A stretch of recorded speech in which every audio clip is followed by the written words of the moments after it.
As I've been inclined to share many times before, I'm absolutely a child of the 70s who spent an incredible amount of time in arcades through my preteen and teen years. One of the things I've really enjoyed in this generation has been the sheer number of arcade collections and new arcade-style titles that have managed to capture some of that essence. Whether intended or not, some arcade sensibilities really hit me with my night job, in terms of some of its structure, bizarre characters, and action. That said, as much as I really wanted to love it, sustained play made it clear that it doesn't quite work as a whole. The sad thing is, there are a number of elements that work, some of which are reminiscent of arcade games of old. In particular, the likes of Choplifter and other games where one of your objectives is to help save people come to mind. You're all stuck in the midst of a large and pretty labyrinthine building filled with all manner of zombies and craziness, and your goal is to survive and to get as many people out of there as possible. Given that saving civilians will award you a variety of bonuses that can be very helpful, you're absolutely given plenty of motivation to do so as quickly and efficiently as possible. The problem is that despite all of the zany characters and animations, and the ridiculous assortment of weapons you'll be able to pick up and smash, slash, and pulverize zombies with, it can all feel a bit shallow somehow.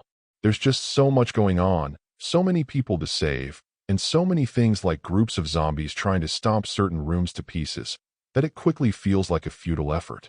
You can get a bit better at knowing what to grab, what to prioritize, and how to navigate the house, but it didn't feel like the game was giving me opportunities to feel satisfied with incremental wins, which is a shame.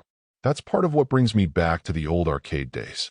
Aside from flashy graphics, cool sounds, and what could often be intangible qualities to the truly great games, the majority of them would build you up and make you believe that you could slowly but surely conquer them. Even with ones that were clearly not meant to be beat, they would give you satisfying and challenging bites where you could beat a level, get a break, and maybe a little animation to give you some sense of accomplishment. Here it just feels like everything has been dropped on you at once, offering you no small wins or intermediary accomplishments of note.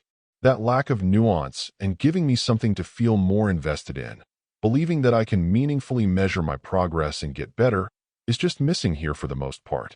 Unfortunately, that's also part of what makes it tougher for me to recommend, despite it having plenty of personality. Overall, my final score for the game ended up being a 6.2. And if you're interested in picking it up, it's currently available on the Switch eShop for $12.99. Thank you for taking the time to listen to this review. And if you'd like more information or ideas of indie games worth checking out on Switch, be sure to click on the link provided in the description. Until next time,